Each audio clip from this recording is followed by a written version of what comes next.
As Cambodia, our Khmer is the national language. As Phnom, Chirai or other, their mother tongue is their pride, their legacy. So everyone have a responsibility to develop those mother tongue.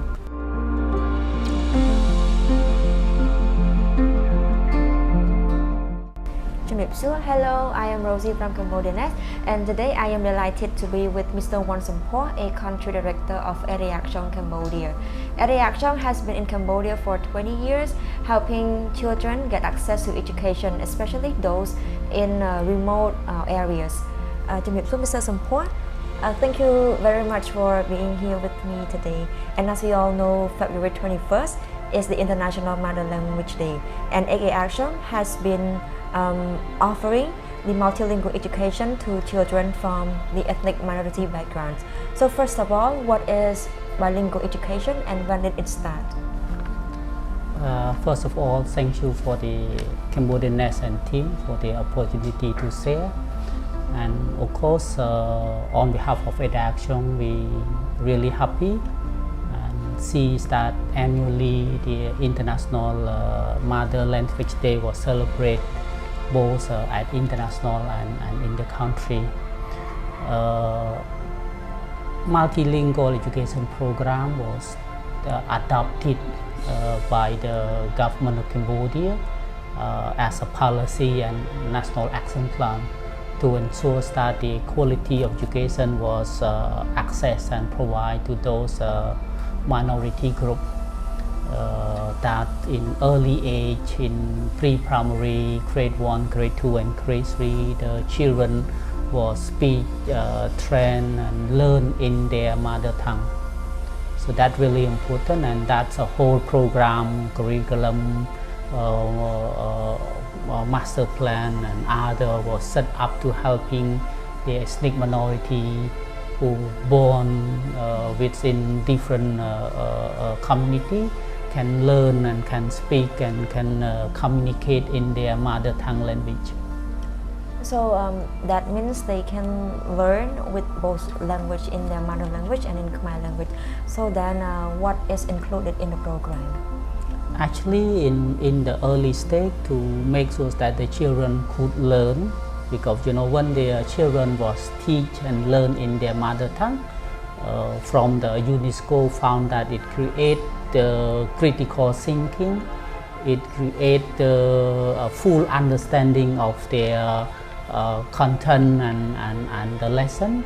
It still preserve their culture, their language.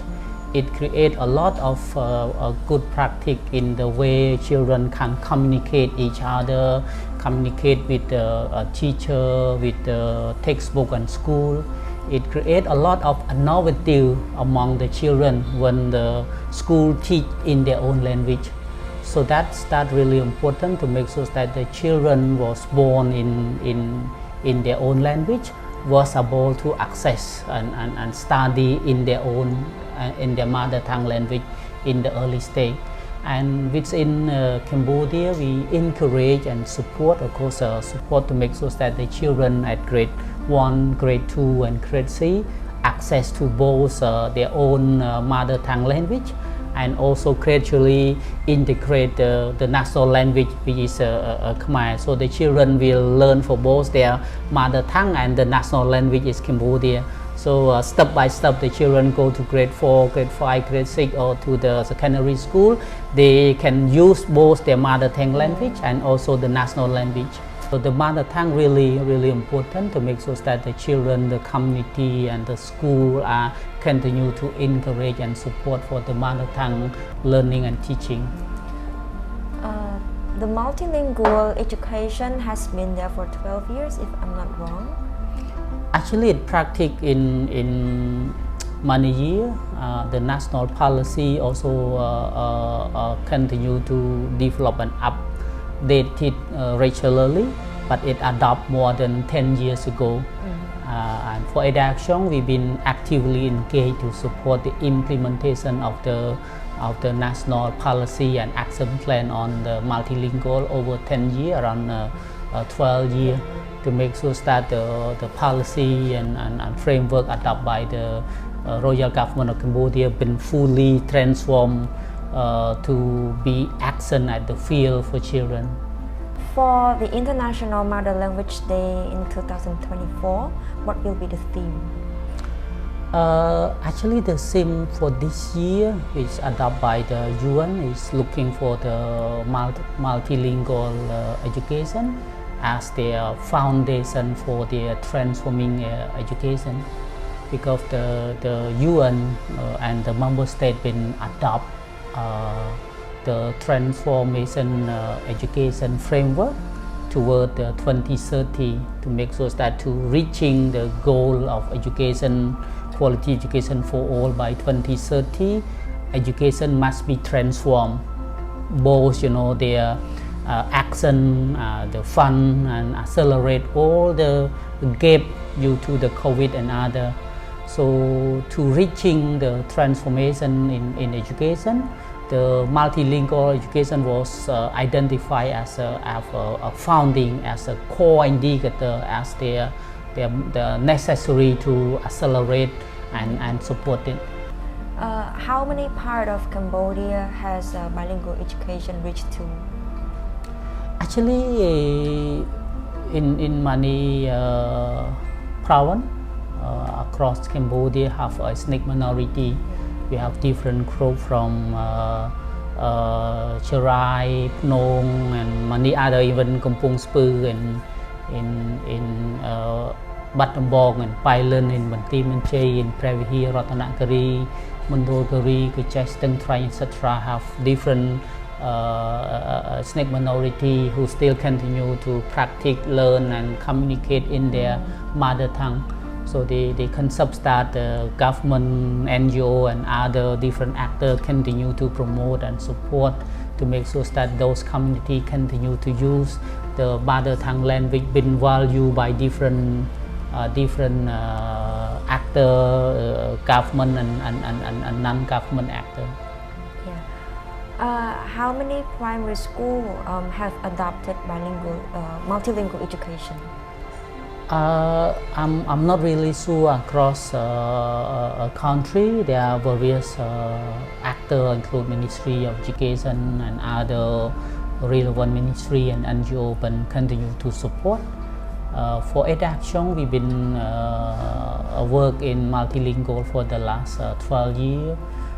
We support a few hundred schools in various provinces, and for today, this month, we continue to support around 150 schools in Ratanakari, in Kuchai, in Bong Khmum, in a number of provinces. And in that component, we work to support for both the infrastructure for the learning, include classroom, library, school, latrine, wards, and other. And we also work to support directly to the teacher and children in capacity building in school and teaching material.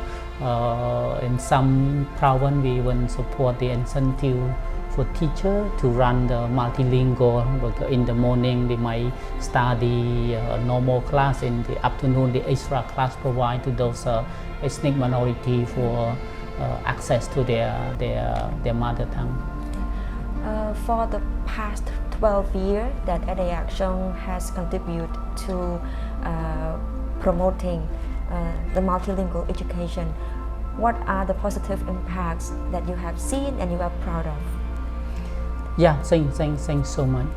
I found that government, both at the national and subnational, continue to value and put the multilingual education as the priority, both in policy and action, in increase the national budget, and of course investment to empower the school in those commune to continue to support. So that something we congratulate to the government for continue to value invest on that. And the second one is the community, the parent, the local authority value the education. So they put education as a top priority. They continue to make sure that their children access to the school in pre-primary, grade 1, grade 2, and continue to moving on. And the third one, I noticed that the teacher been deployed into the remote area, which is the ethnic minority are living. Because still a lack of teacher was there, but at least more and more teacher been support, motivate, and the teacher itself been volunteer, to move to the rural area and teach the children there. And of course, the last one, I see the learning outcome. I have a friend who are Chirai children, and then we been actively coming to the city and working, contributing to their society. So we see that more and more children, students, and adults, from ethnic minority been actively engaged in the social and economic development of Cambodia. And for Action, like over around 300 to 500 schools we've been support. We see the children been at the secondary school, at high school, and some go to the teacher training college.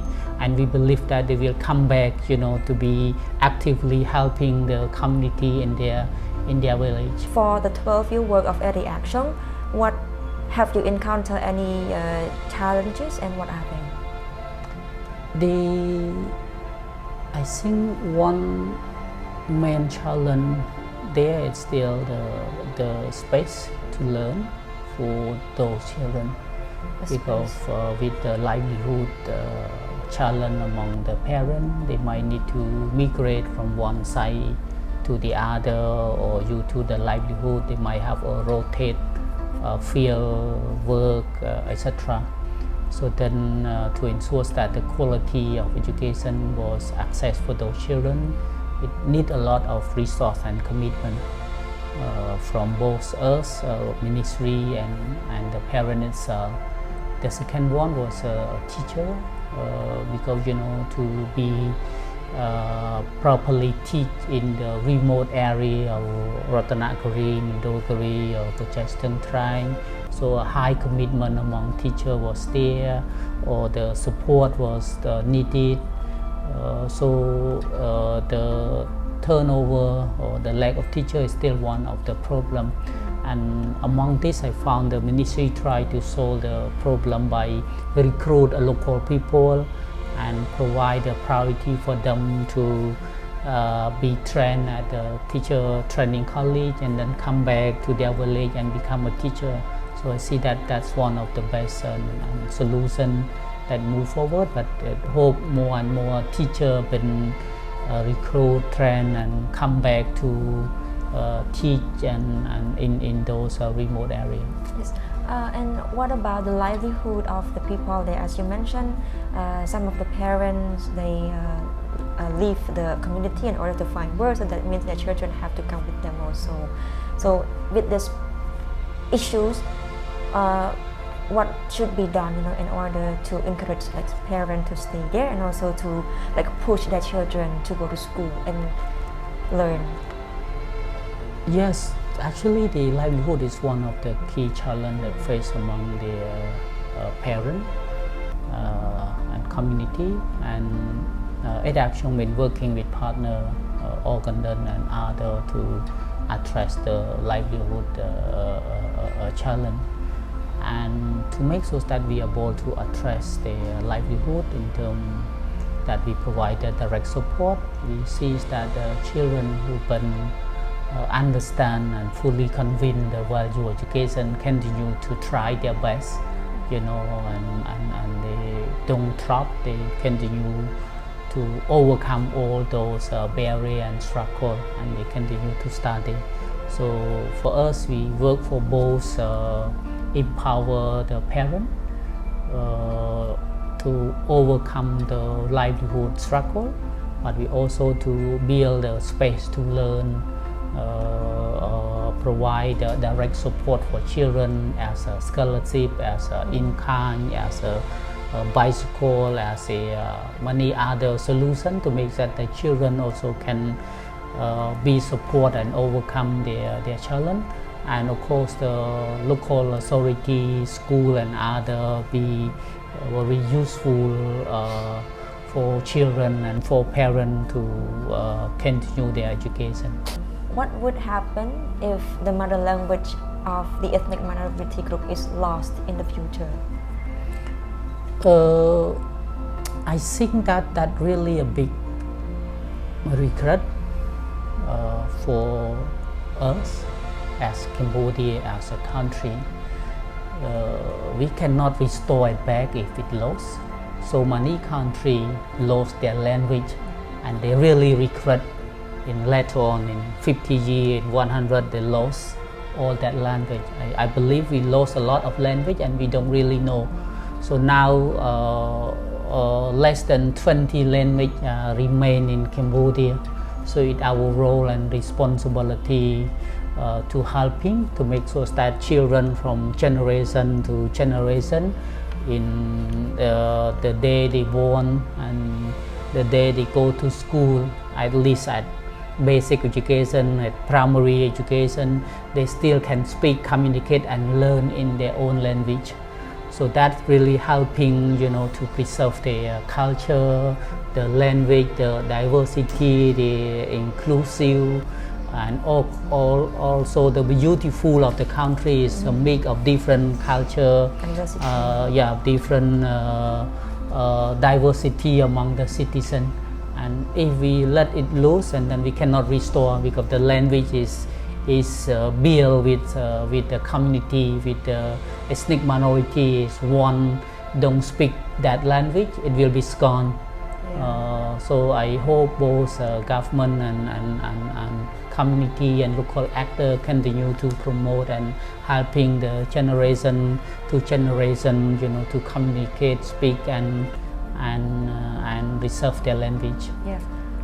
To what extent do you want to see the participation from the government and the relevant stakeholder, join hand in order to help promote this multilingual education and preserve the language of the minority group? I noticed that the government try their best. They develop the national policy among the ASEAN country. Cambodia was one of the top, was leading in that role model to make that we recognize different language in the national policy and framework and continue to support it. Besides that, we also want to see the local authority, the different actors like parent itself, like the private sector, business and other continue to promote and value the language, because we need a multi-stakeholder support to make sure that the skill, the language, the job, the talent and other facilitation was available for children, community and especially the youth from their ethnic minority. And what are the future plans of Area Action in order to enhance the work that you are doing right now and also make the multilingual education very accessible to many parts of Cambodia?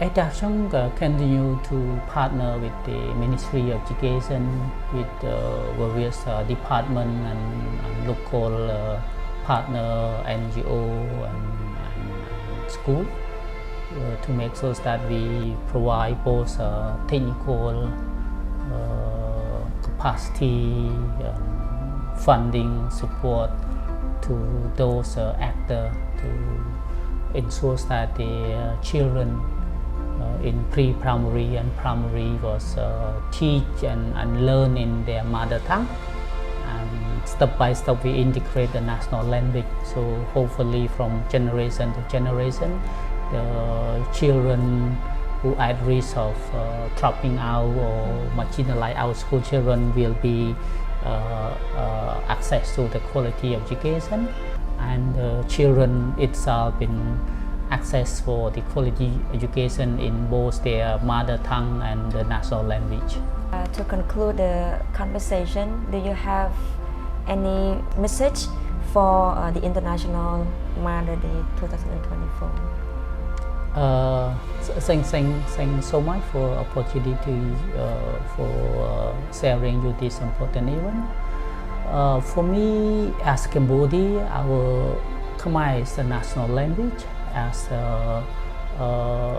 Phnom, Chirai or other, their mother tongue is their mother tongue is their pride, their legacy. So everyone have a responsibility to develop those mother tongue. So at least we put the priority to make sure that children from those communities been learn, train and teach in their mother tongue. At the same time we integrate other language, Khmer or English, but that for me I really wish all different actors continue to support their education in both national and multilingual education program for all children. So thank you so much, Mr. Samphors, for guiding us to the importance of the multilingual education in Cambodia, and hope that in the future Area Action will continue to work in order to promote and give the full access to education in Cambodia. Yeah. Thank you. Thank you. Thank you.